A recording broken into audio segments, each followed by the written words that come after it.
Hello. I'm your host, Ron King of RKP Radio, and welcome to another edition of The Ron King Show. Today, we are privileged to have in our studios the lovely DIANA IREY VAUGHN, County Commissioner of Washington County, Pennsylvania. DIANA, welcome to the program. Thanks so much for having me on, Ron. Hey, how'd you like that lovely part? Wasn't that? I don't think my male colleagues get that.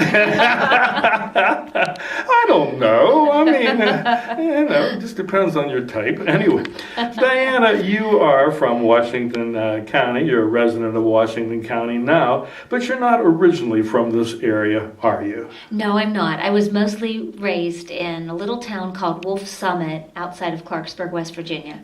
West Virginia. That's great. Wolf Summit, West Virginia. It sounds a little bit like Booneyville, was it? Yes, it was. We had one stop sign, a little post office, and a railroad track going through. Okay. Were the city limit signs back to back by any chance, DIANA? Just about. So when I moved to Washington County, to Monongahela, I really did move to the big city. DIANA, what schools did you attend while you were in West Virginia? Well, I started out there. I was at Harlem Grade School. I was at their middle school, and then the high school used to be called Liberty High School, but it's now, it's named after one of the politicians. I'm forgetting which one. It's no longer Liberty. Oh, okay. Well, that's fine. Did you have any student body service while you were in high school, DIANA? I sure did. In high school, I was always a member of student council, and then my senior year, I was secretary of the student body. You didn't want to run for president? Was that back in the day, if you weren't a man, a guy, you wouldn't run for president? Was it anything like that? You know, it wasn't, and I had a group of friends, and we were all very active in things for the school, and we were sitting at lunch one day and decided we were all going to run as a team, and that's what we did. And you won? Yes. So that was your first time, your first attempt at elected office, and you pulled it off. I did, yes. Okay. DIANA, I know you pretty well, and I know that being a Christian is an important part of your life. When did you first feel you were being drawn towards God?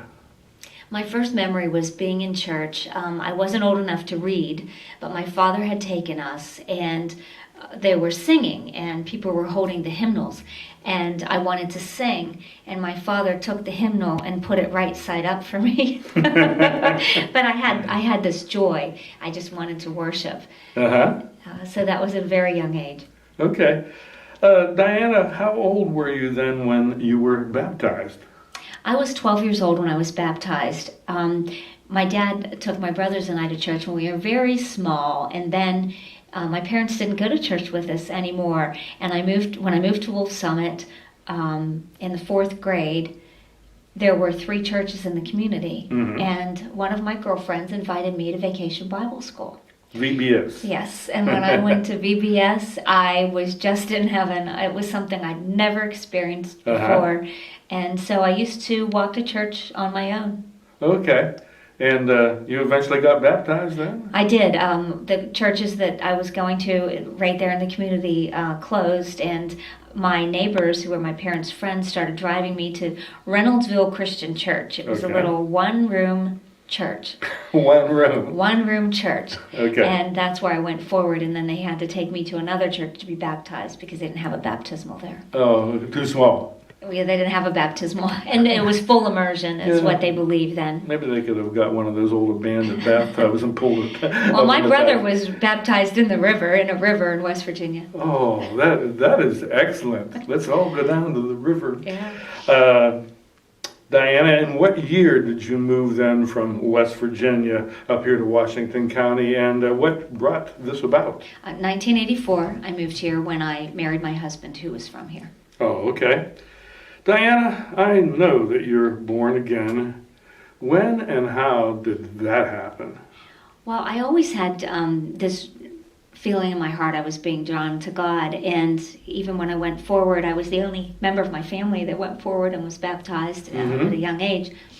But in January of 1999, I was driving to work. I was already commissioner, and I'd been listening to Charles Stanley every morning on my ride in on 136, and crying, just feeling the weight of the world on my shoulders for this new position I was in, and having small children.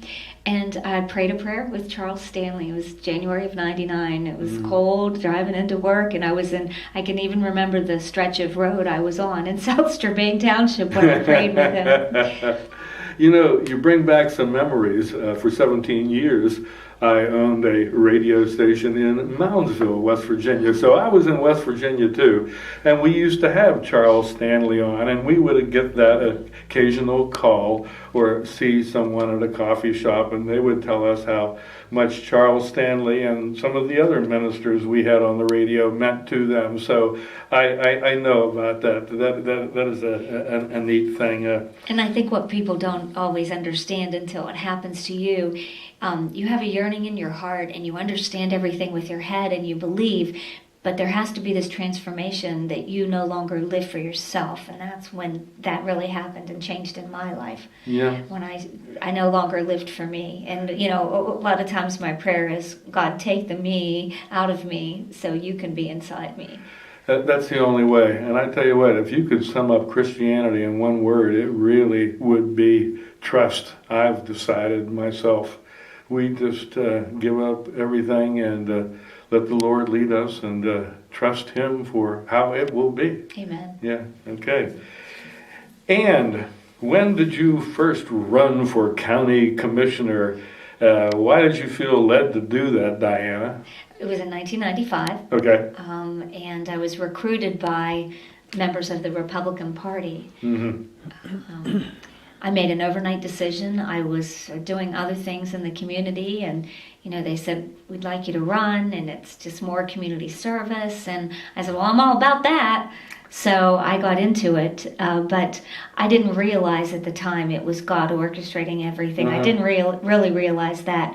It was probably a good 2 years while into my service before I realized this was nothing to do with me. It was all God orchestrating everything in my life and calling me for His service, for His people. It wasn't anything to do with me. Did you initially feel this job was like some kind of part-time job, like maybe being a mayor of a small community? Well, that's what they told me. They told me it was a part-time they job. Lied. And 60 plus hours a week later, it's not part-time. Did you win when you ran the first time, Diana? Yes, I did. Oh, I was the first female. 2 elections. I tell you what, you are living the life. Diana, the other two present county commissioners are these two strapping men. One was used to be a state policeman, and you're this petite, gentle lady sitting here beside me. How do you keep those guys from figuratively beating up on you? Well, I'm a mother, Ron. Yeah. Well, you get it from those guys and home too. As a mother, you've got great skills that you have to develop to get everybody to play nice in the sandbox together. And I think that has really helped me as commissioner. And I don't often become angry. It's very rare that I become very passionate and adamant about a position. And most of the time, we agree on the majority of the things. That's good. We do fight behind closed doors, but when we walk out, we shake hands and everybody's one team working for the people of Washington County. Boy, that is so refreshing, because most of the taxpayers, voters, we're all starting to think that in Harrisburg and in Washington, D.C., nobody can get anything done. All they're concerned about is their political position and, the heck with the rest of us. How do you feel about that? Do you think that's where we've arrived? I think it's shameful what happens when the political parties dictate this fighting, that goes on, and people can't be adult enough to work together. I mean, and that's what it is. People have to be grown-ups and get along, and you're not going to always agree. And that doesn't mean that you always have to compromise your position. Vote your heart, vote your position, right. But be respectful of the other person. And I think we lack respect in America. Respect for other individuals, respect for other opinions at times, and I think that's what's missing. Diana, how do you deal with people who disappoint you or try to come at you politically or otherwise? How do you deal with that? Well, I can tell you I couldn't hold a grudge if my life depended on it, and that's part of the faith. I get hurt sometimes. I've been hurt many times in this office, disappointed by people that you thought were friends, and that turns out doesn't seem like they are friends. But I guess at this stage I'm not as surprised. But recently I just had a situation where my mother passed, and when I saw people rally around, and my faith in humanity was really strengthened by seeing the good in people. And I try to always find the good in people. There's good in everyone, you just have to find it. Diana, do you feel that God has placed you in this office of Washington County Commissioner? Absolutely. God directs everything that's going on, and we don't always understand why He calls us to do things. We usually don't understand. and a lot of times, people in public office don't realize the credit doesn't go to the skilled campaign or the great speech they gave or the media consultant they used. God's orchestrating all those people, whether they realize it or not, because He wants you to serve. And when you realize that, it's not about you. It's about what He needs you to do. The Bible says that God appoints kings places and kings and all those in authority so that we may live, and we're to pray for them so we may live peaceful and quiet lives. So you think that flows down then to county commissioner as well as being a king or a president? It absolutely does. Diana, do you have any personal projects that you are involved in, through your office as county commissioner? One thing I've been working on for the past couple years is trying to come up with a new way to deal with offenders. And I've been volunteering. I go into our county jail. Usually it's once a week, and I do about a 6-week program with female inmates who are usually 6 months or less prior to release in this classroom. And I try to provide self-esteem and put together a life plan for them, so when they get out of jail, they know what they need to do to stay out of jail. And it can include finding new housing, going into a residential treatment facility, making new friends, all kinds of things like that, looking for a job. They're getting their GEDs. There's a whole lot that goes into this, and it's trying to show them a different life. So many of them have a life, and they have families that have led very similar lives, so that's their normal. And you have to go in and you have to show them there's a different normal out there, but this is what they see. They don't know that this exists, so you have to bring that to them. And I put on Washington County's first reentry conference ever.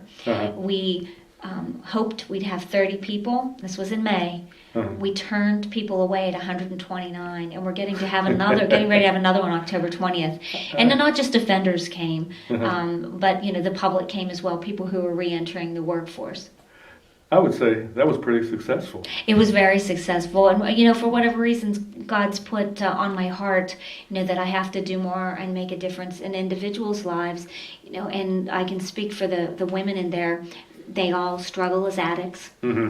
And 90% of all incarcerated women have been victims of physical and sexual abuse. Yes, probably. So they're a population that's hurting, that needs some help. Well, thank you for doing what you're doing. Diana, recently Washington, PA was in the news because a particular obscure website someplace voted Washington the #1 redneck town.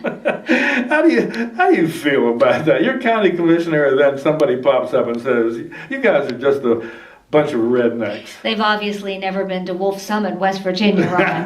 Obviously. I liked their criteria. They published it for what constituted a redneck town, and it was the number of Waffle Houses, the graduation rate, and the number of gun shops in the area.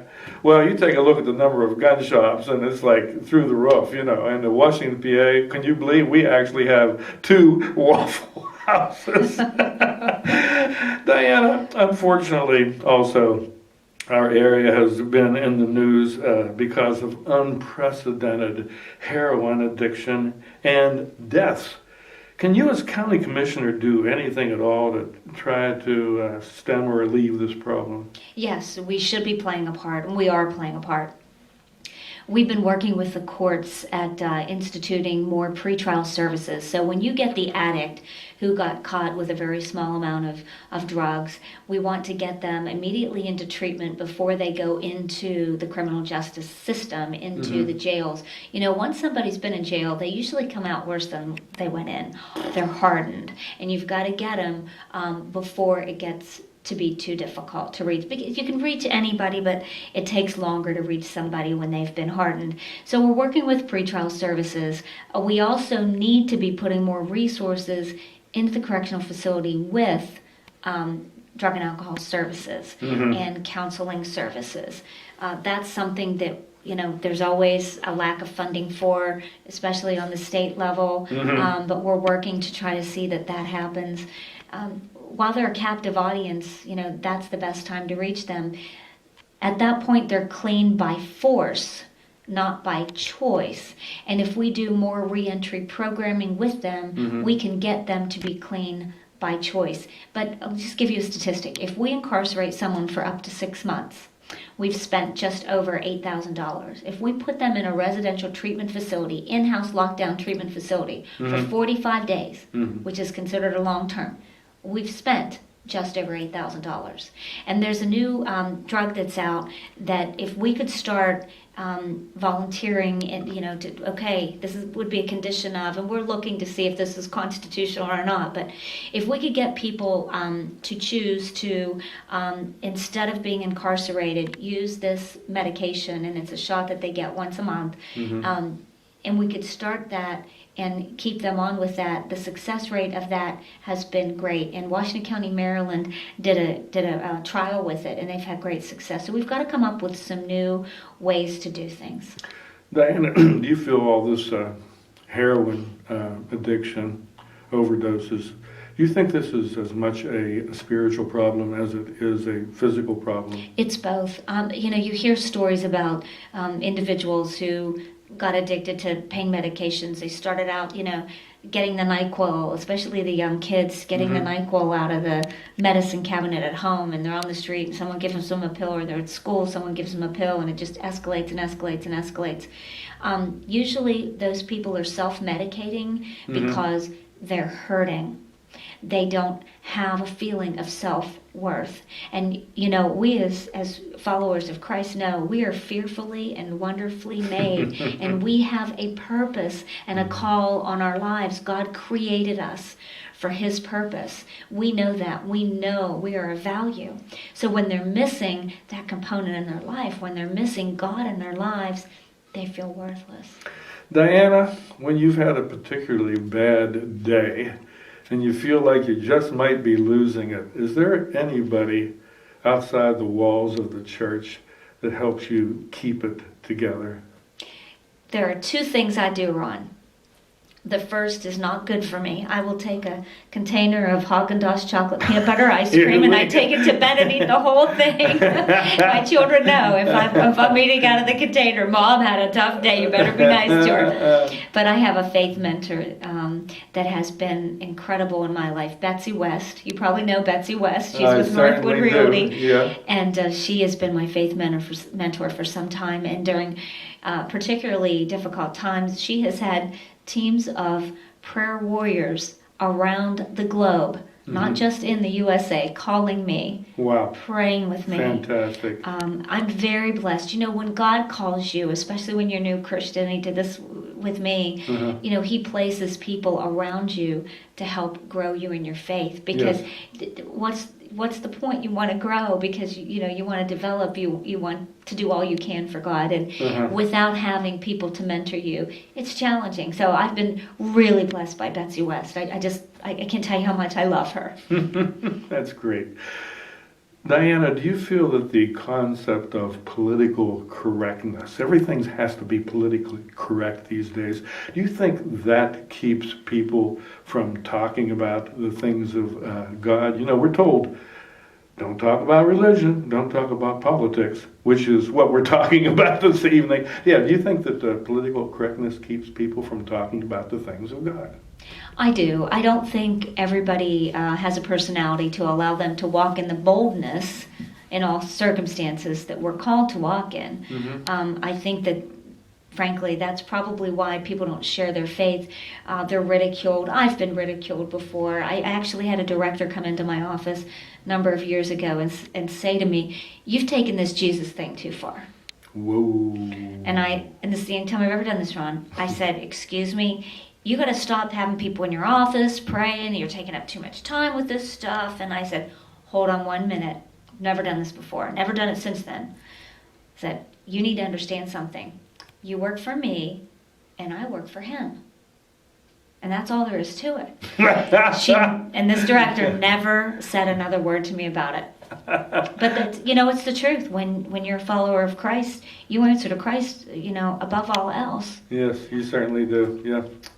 Diana, in November, you have another general election before you. Are there any particular issues you'll be addressing this time around? Yes, we're going to be talking a little bit about what's going on with the drug issue and the new incentives, ideas that we have at trying to combat that, lower the drug use in the county, taxes. We've been doing budget forecasting. Taxes? Do we pay taxes? Well, Washington counties are pretty darn low, Ron. Since I've been in office, there have been 3 tax increases in 20 years. We've kept taxes very low. We really rake people over the coals during the budget process when they're asking for anything else. And this budget forecasting we started doing is so we can try to make sure that we're looking 5 years ahead on all of the decisions that we're making today. Oh, that is excellent. Diana, how do you feel about all the Marcellus Shale drilling for oil and gas in our area? Do you feel it's a blessing because of all the jobs it provides, or perhaps a curse because of its potential negative impact on the environment? How do you see that? The resources in our land are a blessing put there from God. I believe that using them is the right move for a number of reasons. I'm all about energy independence in America, and I am married to Colonel Robert Vaughn, who has served he's in year 38, serving in the military. He's been mobilized. He's now, as a reservist, he's been out of the country 6 out of the last 12 years, and right now he's on active duty in Washington, D.C.